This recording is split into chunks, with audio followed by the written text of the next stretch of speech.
So ದುಡ್ಡಿನ ಬಗ್ಗೆ ಇರೋಂತ mind set ನ ಮನುಷ್ಯ ಚೇಂಜ್ ಮಾಡ್ಕೊಬೇಕು. ಈಗ ಸಾಲ ಕೊಟ್ಟವರೆಲ್ಲ ಈ ತರ ಅನ್ಕೊಳ್ತಾ ಇರಬಹುದಾ, ಅಂದ್ರೆ ಅವ್ರಿಗೆ ಬರ್ತಾ ಇಲ್ಲ ಹಣ ವಾಪಸ್ಸು, ತುಂಬಾ ಡಿಫಿಕಲ್ಟ್ ಆಗ್ತಿದೆ, ಅಥವಾ ಕಾಣ್ದಂಗೆಲ್ಲ ಹೋಗ್ಬಿಟ್ಟಿದ್ದಾರೆ, ಸಾಕಷ್ಟು ಪ್ರಾಬ್ಲಮ್ಸ್ ಇರುತ್ತೆ ಸಾಲ ಕೊಟ್ಟವ್ರಿಗೆ, ಅವ್ರು ಈ ತರ ಮನ್ಸಲ್ಲಿ ಅನ್ಕೊಳ್ಬಹುದು ಅವನಿಗೆ ವ್ಯವಹಾರ ವ್ಯಾಪಾರ ಕೈ ಹಿಡಿಲಿ, ಚೆನ್ನಾಗಾಗ್ಲಿ, ಅವನು ಚೆನ್ನಾಗಿರ್ಲಿ, ನಮ್ಮನ್ನು ಕೂಡ ಈ ತರ ಬಂದು ನಮ್ಗೆ ಇಸ್ಕೊಂಡಿರುವಂತ ಹಣ ಕೊಡ್ಲಿ ಅಂತ.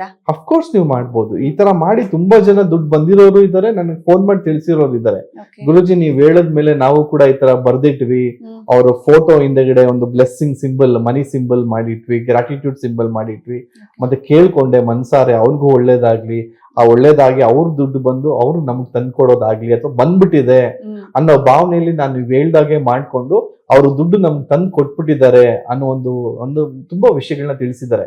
ಬಟ್ ಕೆಲವ್ರು ಇದ್ದಾರೆ, ಅವ್ರ ಏನ್ ಮಾಡ್ತಾರೆ ಗೊತ್ತಾ, ಈ ಸ್ಟೆಪ್ಸ್ ನ ಫಾಲೋನೇ ಮಾಡಲ್ಲ.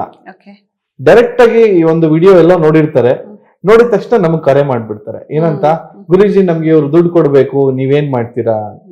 ಈಗ ನಾನು ರಿಕವರಿ ಏಜೆಂಟ್ ಅಲ್ಲ, ನಾನು ನಿಮ್ಗೆ ವಿಧಾನ ಹೇಳ್ಕೊಟ್ಟಿದ್ದೀನಿ.